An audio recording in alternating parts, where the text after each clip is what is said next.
Desde a conquista da paz em Angola em 2002, Luanda transformou-se num grande canteiro de obras. Por todos os lados, víamos gruas, tratores, operários. Era a reconstrução do nosso país. Era chegada a hora do tão sonhado e aguardado progresso. As gruas eram fáceis de ver. O que ninguém via era que, durante anos, essa necessária reconstrução nacional teve um custo muito mais alto do que as obras propriamente ditas. Foram milhões e milhões de dólares desviados do povo angolano para os bolsos de alguns privilegiados. Hoje, nós vamos mostrar a verdade por detrás desta obra e das empresas Empreendimentos Miramar Limitada e Rock Riverstone Oaks Corporation Limitada.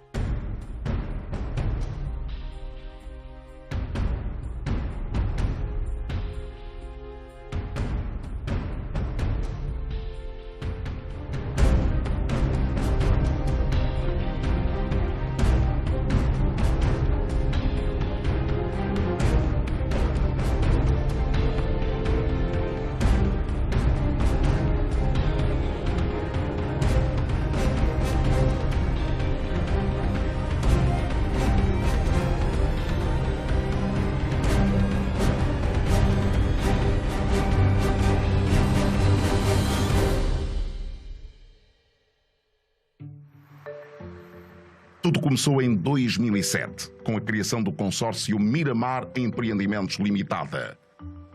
Uma sociedade entre a Sonangol, a Soninvest e a Namquang Rainbow Company.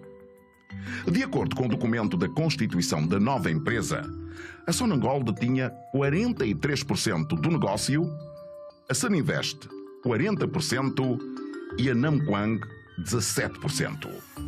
O objetivo era a construção de 3 edifícios, mais um hotel de luxo com casino da cadeia Intercontinental. Até aqui, nada fora do normal. Tudo aparentemente dentro da lei. Mas a TPA teve acesso a documentos que mostram os reais valores por detrás desta negociação e quem eram as pessoas envolvidas. Desde o início do consórcio, podem ser apontadas diversas irregularidades. Na época, as empresas públicas e privadas tinham nas suas administrações as mesmas pessoas e, por lei, estavam proibidas de fecharem negócios entre si. A própria lei que estabelece o estatuto dos gestores públicos, gestor público empresarial, sobretudo, que é aquele gestor público que está nas empresas públicas, as empresas participadas pelo Estado, não podem celebrar negócios consigo mesmo ou com suas empresas, ou empresas em que têm interesses, ou empresas em que têm interesses, pessoas com ele relacionadas. A Sonangol, que tinha nos altos escalões da sua administração Manuel Vicente e Orlando Veloso, tirou dos cofres públicos 450 milhões de dólares e contratou empresas ligadas a eles mesmos para fazerem o projeto.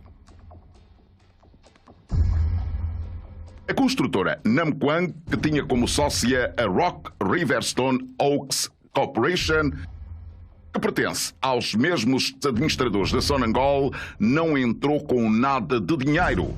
E para além de ficar com 17%, ainda recebeu diversos depósitos que, somados, chegaram a 58 milhões em dólares e outros a mais de 1 bilhão em kwanzas. E no final, vendeu a sua parte por 110 milhões de dólares à própria Sonangol. Em valores corrigidos, representa nos dias de hoje cerca de 220 milhões de dólares. A Sigma, empresa responsável pela fiscalização da obra, que também pertence aos administradores da Sonangol, recebeu mais de 1 milhão de dólares e 744 milhões em kwanzas. Em torno de 3,5 milhões de dólares em valores corrigidos para os dias de hoje. A Saninvest, braço financeiro da FESA, entidade que era ligada ao poder, representada por Ismael Diogo, não entrou com nenhum dinheiro e utilizou um terreno que não era seu como sua parte da entrada e ficar com 40% do projeto. A nossa investigação verificou que esse terreno pertence à Câmara Municipal de Luanda e não há registros de transferência. Além de serem pessoas relacionadas, teriam muitas dificuldades em provar como é que se tornam donos daquele empreendimento, se não investiram sequer um tostão. Como é que se tornam donos? Se for, por hipótese, uma parceria pública ou privada, em que qualidade entraram essas pessoas para este empreendimento? Apesar da negação do envolvimento da Fundação Eduardo dos Santos através da Saninvest, mais uma vez, a Sonangol não acordaria bem disposta e entregaria parte desse empreendimento, que custou uma fortuna aos cofres do Estado, para Ismael Diogo. E quem é Ismael Diogo? Presidente da Fundação Eduardo dos Santos. No total, a Sonangol retirou dos cofres públicos 450 milhões de dólares. Com esse dinheiro, na mesma época, seria possível construir de raiz 7.000 casas como as do Quilamba ou reestruturar 170 escolas como o Angola e Cuba, recém-reformada pelo plano do PIME. Neste caso, acho que não se põe só a questão do estrito tráfico de influências. Porque no tráfico de influência, você, no lugar de fazer de tudo para perseguir o interesse público, você usa a posição que lá está para obter bens, obter dinheiros, obter benefícios, favorecimentos no seu próprio interesse ou de pessoas consigo relacionadas. Aqui há também um problema, por exemplo, que se põe em relação a quem financiou o empreendimento. Não se consegue perceber como é que o dinheiro saiu da empresa pública para essas empresas. Mas, numa delas, esta empresa pública é sócia ou acionista. Mas é uma sócia ou acionista que foi a exclusiva investidora. Esta planilha interna da Sonangol mostra outro problema. A sua cota inicial, de 43%, passou depois para 40%. E a Saninvest sobe para 45% e surge uma outra empresa participante com 15%. A Somis SGPS. Os sócios maioritários da Somis são os senhores Ismael Diogo e Manuel Vicente, que juntos passam a ter mais direitos sobre o projeto do que a Sonangol, que pagou tudo no empreendimento. Existem também suspeitas de enriquecimento ilícito por parte do administrador da Sonangol, Orlando Veloso. As investigações sugerem que as comissões que recebeu do consórcio serviram para construir o restaurante Kimbo e uma oficina em Talatona. Grande parte do imobiliário da Sonangol e o processo de construção estava nas mãos de Veloso. Então há uma série de gestores da Sonangol que têm de sentar à mesa com as autoridades judiciais e políticas e fazer esse mapeamento.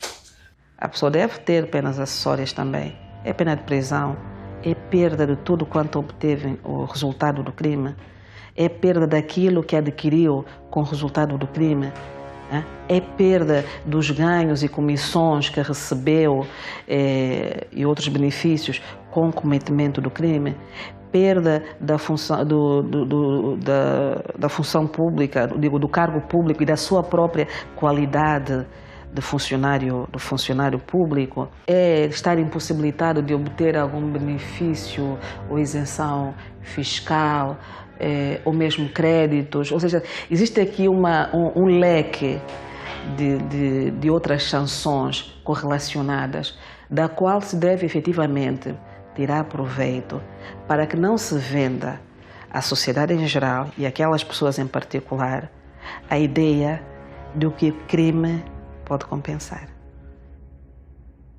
O Serviço Nacional de Recuperação de Ativos da Procuradoria-Geral da República ordenou, no dia 22 de julho, a apreensão dos edifícios e agora quer saber onde foi parar o restante dos 450 milhões de dólares para levar o caso aos tribunais.